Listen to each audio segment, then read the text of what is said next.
నమస్తే. నేను doctor Hiran Reddy, general physician working at Gleneagles hospital, Lakdikapul. ఈరోజు మనము ఇప్పుడు కొత్తగా చర్చలో ఉన్న కోవిడ్-19 మహమ్మారి గురించి మాట్లాడదాము. ఈ కోవిడ్-19 మహమ్మారి ఇంతకుముందు మ్యూటేషన్ చెందిన ఓమిక్రాన్ వేరియంట్కి మళ్ళీ ఒకసారి స్పైక్ ప్రోటీన్లో మ్యూటేషన్ అయినందుకు దాన్ని JN.1 వేరియంట్ అని పిలుస్తూ ఉన్నారు. సో ఓమిక్రాన్ మనందరికీ తెలిసినట్టు స్ప్రెడ్ అనేది చాలా ఫాస్ట్గా ఉంటుంది నార్మల్ కంటే. సో మనము కూడా కొంచెం జాగ్రత్తగా ఉన్నది బెటర్. సో ఆ స్పైక్ ప్రోటీన్ మ్యూటేషన్ అయినందుకు ఇప్పుడు ఓమిక్రాన్ కంటే కూడా ఆల్మోస్ట్ 14 ఇంతలు ఫాస్ట్గా ఇది స్ప్రెడ్ అవ్వడం జరుగుతూ ఉంది. సో దాని సిమ్టమ్స్ కూడా మనకు మైల్డ్ సిమ్టమ్స్ లాగా fever, cold, cough, weakness, body pains ఇవి కాకుండా బాగా కామన్గా లూజ్ మోషన్స్, వామిటింగ్స్ కూడా ఈ మధ్యన చూస్తున్నాము. అయితే కంగారు పడాల్సిన అవసరం అయితే ఏమీ కనిపించట్లేదు. ఇది మనకు సెకండ్ వేవ్లో వచ్చినంత డ్రాస్టిక్గా ఫస్ట్ టైం వచ్చిన నావెల్ కరోనా వైరస్ ఎపిడమిక్ లాగా అంత సీరియస్నెస్గానైతే లేదు. బట్ ఎవరైతే ఆ ఫస్ట్ వేవ్లో కానీ సెకండ్ వేవ్లో కానీ మనకు సివియర్ కోవిడ్ సిండ్రోమ్స్ తోటి మొత్తము లంగ్లో మనకు న్యూమోనియాస్ తోటి prolonged admission are prolonged ventilation కానీ లేదా ప్రొలాంగ్డ్ ఆక్సిజన్ రిక్వైర్మెంట్ ఎవరికైతే అవసరం పడ్డ పేషెంట్స్ ఎవరైతే ఉన్నారో వాళ్ళు కాస్త జాగ్రత్తగా ఉండాలి. అండ్ ఆల్సో మనకు elderly age group more than 60 years వాళ్ళు కొద్దిగా జాగ్రత్తగా పాటించాలి దీనికి. అండ్ జనరలీ మనకు మాస్క్ అండ్ ఈ పబ్లిక్ ప్లేసెస్లో వెళ్ళినప్పుడు మనకు చేతులు ఇవి మంచిగా నీట్గా శానిటైజర్ తోటి కడుక్కోవడము, ఈ కోవిడ్ ప్రోటోకాల్ ఏదైతే ఉంటుందో అది ఫాలో అవ్వడం చాలా మంచిది. సపరేట్గా మెడికేషన్ లాగా అందరికీ ప్రిస్క్రైబ్ చేయట్లేదు. మ్యాక్సిమం చాలామందికి మనకు ఈ మైల్డ్ సిమ్టమ్స్ లాగానే ఉంటున్నాయి. యాజ్ ఆఫ్ నౌ మనకు ఈ క్లినికల్ న్యూమోనియా లాగా ప్రజెంటేషన్ అయితే లేవు. బట్ ఎవరికైతే మనకు సివియర్ న్యూమోనియాస్ లాగా ఉంటాయో వాళ్ళకి మనకు ఇంతకుముందు ఇచ్చిన యాంటీవైరల్ డ్రగ్సే ప్రిస్క్రైబ్ చేస్తున్నాం యాజ్ ఆఫ్ నౌ.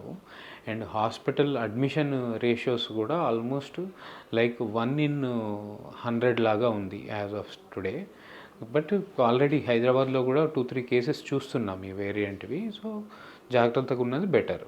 లేదండి, డెత్ రేషియోస్ అయితే ప్రజెంట్గా చాలా తక్కువ. బట్ ఎవరికైతే ఇప్పుడు ఈ కోవిడ్ ప్రాబ్లమే అంటే ఈ ఇన్ఫెక్షన్ కాకుండా ఫర్ ఎగ్జాంపుల్ వేరే ఏదైనా కిడ్నీ ప్రాబ్లం కావచ్చు, వేరే హార్ట్ ప్రాబ్లం కావచ్చు, లేదా బెడ్ రిడన్ కేసెస్ కావచ్చు, ఇంతకుముందు ఈ డయాలసిస్ డిపెండెంట్ కేసెస్ కావచ్చు, లేదా మనకు ఈ ప్రొలాంగ్డ్ వేరే ఆటో ఇమ్యూన్ డిసీజెస్ ఆర్ వీటితోటి బాధపడుతున్న వాళ్ళు, లేదా హైపో ఇమ్యూన్ స్టేట్, సో ఏదైనా HIV కానీ లేదా రుమటైడ్ ఆర్థరైటిస్ ఆర్ ఎనీ ఆర్థరైటిస్కి వీళ్ళు ఇమ్యూనో సప్రెసెంట్స్ వాడుతున్న వాళ్ళు కొంచెం జాగ్రత్తగా ఉండాలి. వాళ్ళకి మోతాదుకు మించి కూడా ఇన్ఫెక్షన్ వచ్చే ఛాన్సెస్ చాలా ఎక్కువ ఉంటాయి. జనరల్లీ ప్రోటీన్ డైట్ కోవిడ్ అనే కాదు, కోవిడ్ వచ్చినా రాకున్నా జనరల్లీ కూడా ప్రోటీన్ డైట్ ఎక్కువ తీసుకున్నది బెటర్ అనే ప్రిస్క్రైబ్ చేస్తాము. మనకు ఆల్మోస్ట్ మనం తీసుకునే డైట్లో 50% ప్రోటీన్, మనకు 30% ఏదైనా fruit based or carbohydrate based and only 20% ఏదైనా హెల్దీ ఫ్యాట్స్ లాగా ఉండాలి. ఆ బ్యాలెన్స్డ్ డైట్ తీసుకోవడము కోవిడ్ వచ్చినా రాకున్నా డెఫినెట్లీ ప్రతిసారి పాటించాల్సి వస్తుంది ఆ డైట్. చాలామందికి ఇంకొక డౌట్ ఏంటి అంటే, మనకి ఇంతకుముందు ఏదైతే మనం కోవాక్సిన్, కోవిషీల్డ్ వ్యాక్సిన్స్ కోవిడ్కి సంబంధించి తీసుకున్నామో అది దానికి పనిచేస్తుందా లేదా అని ఒక డౌట్. సో జనరల్లీ ఏంటి అంటే ఇది మైల్డర్ వేరియంట్, దీనికి అంటే జస్ట్ ఒక మ్యూటెంట్ వేరియంట్ తప్పితే 95% of the virus is same. So ఆ వ్యాక్సిన్ ఇప్పుడు పనిచేస్తుంది. బూస్టర్ డోసెస్ కొంతమందికి లైక్ ఇంతకుముందు చెప్పిన హై రిస్క్ పాపులేషన్ వాళ్ళకి బూస్టర్ డోస్ తీసుకున్నది బెటర్. అండ్ మీరు బూస్టర్ డోస్ తీసుకునేది కూడా మీరు ఏదైతే ప్రైమరీ 3 doses ఆఫ్ వ్యాక్సిన్ ఏదైతే తీసుకున్నారో అదే డోసు మీరు బూస్టర్ తీసుకోండి. ఎందుకంటే ఆల్రెడీ ఇమ్యునైజేషన్ షెడ్యూల్ ఇదంతా అయిపోయింది కూడా మనకు 2021 to 2022లో కంప్లీట్ అయింది. దాని తర్వాత 3 years గ్యాప్ వచ్చింది. ఇప్పుడు 2025 కాబట్టి ఒక బూస్టర్ డోస్ తీసుకుంటే it will be more protection. And booster dose also మనం రికమెండ్ చేసేది కూడా ఓన్లీ హై రిస్క్ పాపులేషన్ వాళ్ళకే రికమెండ్ చేస్తున్నాం. ఇంకా జనరల్ వాళ్ళకి బేస్డ్ ఆన్ సివియారిటీయే ఉంటుంది. 99% మైల్డర్ వేరియంట్ లాగానే ప్రజెంటేషన్ ఉంటుంది. అండ్ దీనికన్నా ప్రోటోకాల్ ఉంటుందండి. మనకు 3 డోసెస్ కొంతమంది తీసుకోలేదు, ఆర్ బూస్టర్ ఇది కొంతమంది తీసుకోలేదు అంటే అది తీసుకొని వాళ్ళు మనకు ఆల్రెడీ కోవిన్ మన యాప్లో మనకు ఎంత తీసుకున్నారో ఆ మోతాదు ఎంత అంటే ఆల్మోస్ట్ మనకు ఇండియాలో 86.4% టు 86.5% వారు ఫుల్లీ ఇమ్యునైజ్డ్ వాళ్ళని పెట్టుకుంటే కనుక మనకు బూస్టర్ సరిపోతుంది. ఎవరైతే ఆ టైంలో ఒకవేళ మిస్ అయ్యారు, సే ఫర్ ఎగ్జాంపుల్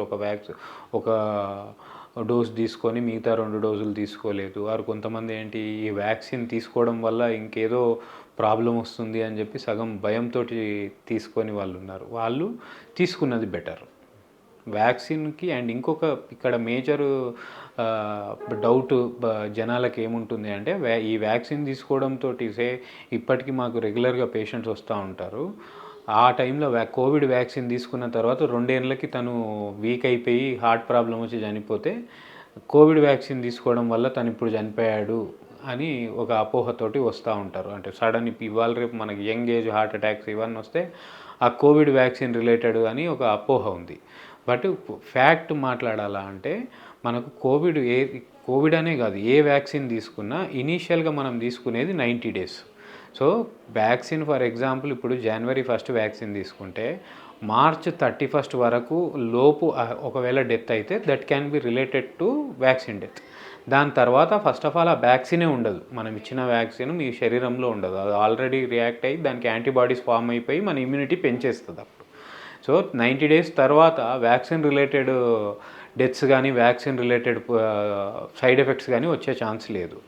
సో ఒకవేళ వ్యాక్సిన్ రిలేటెడ్ ఇట్లా వచ్చినా కానీ it is almost like 0.001%. So that can be neglected also. ఇప్పుడు చాలామందికి ఎలా ఉంటుందంటే కోవిడ్ వ్యాక్సిన్ తీసుకున్నా కానీ కోవిడ్ వస్తుంది, సో వ్యాక్సిన్ తీసుకొని లాభం ఏంటి, ఈ టైప్ ఆఫ్ ఇది ఉంటుంది. బట్ కోవిడ్ వ్యాక్సిన్ తీసుకుంటే కోవిడ్ రాదు అని ఎక్కడా లేదు. ఇప్పుడు మనకు చిన్నప్పటి నుంచి కోల్డ్ వస్తుంది, జలుబు, ఎవ్రీ 6 నెలలకు ఒకసారి జలుబు అవుతుంది. సో జలుబు అయ్యే వైరస్ కూడా మీకు సేమ్ కోవిడ్ ఫ్యామిలీ లాగానే ఇన్ఫ్లుయెంజా వైరస్. సో అవేంటి అంటే ఆ mRNA వైరసెస్ బాగా త్వరగా every 6 months to 8 months or 1 yearకి అది మ్యూటేట్ అవుతూ ఉంటుంది. బట్ వ్యాక్సిన్ తీసుకోవడము తోటి మనకు బెనిఫిట్ ఏమొస్తుంది అంటే ఈ వ్యాక్సిన్ తీసుకోవడంతో ఒకవేళ కోవిడ్ వచ్చినా అది మీకు ప్రాణాపాయ స్థితికి తీసుకెళ్ళదు. అందుకని వ్యాక్సిన్ తీసుకోవాలి యాక్చువల్లీ. సో వ్యాక్సిన్ తీసుకుంటే అస్సలకే రాదు, నేను వ్యాక్సిన్ తీసుకున్నా కోవిడ్ వచ్చింది, మరి వ్యాక్సిన్ ఏం పని చేస్తుంది అంటే వ్యాక్సిన్ తీసుకున్నావు కాబట్టే మీరు హాస్పిటల్లో అడ్మిషన్ లేరు. వ్యాక్సిన్ తీసుకొని వాళ్ళు చాలా మటుకు ఏమవుతుంది అంటే సివియర్ ప్రాబ్లం లాగా వెళ్ళిపోయి వాళ్ళు ఆల్మోస్ట్ వెంటిలేటరు సెటప్స్ వారికి ప్రొలాంగ్డ్ హాస్పిటల్ స్టే ఉండాల్సిన ఇది వస్తుంది.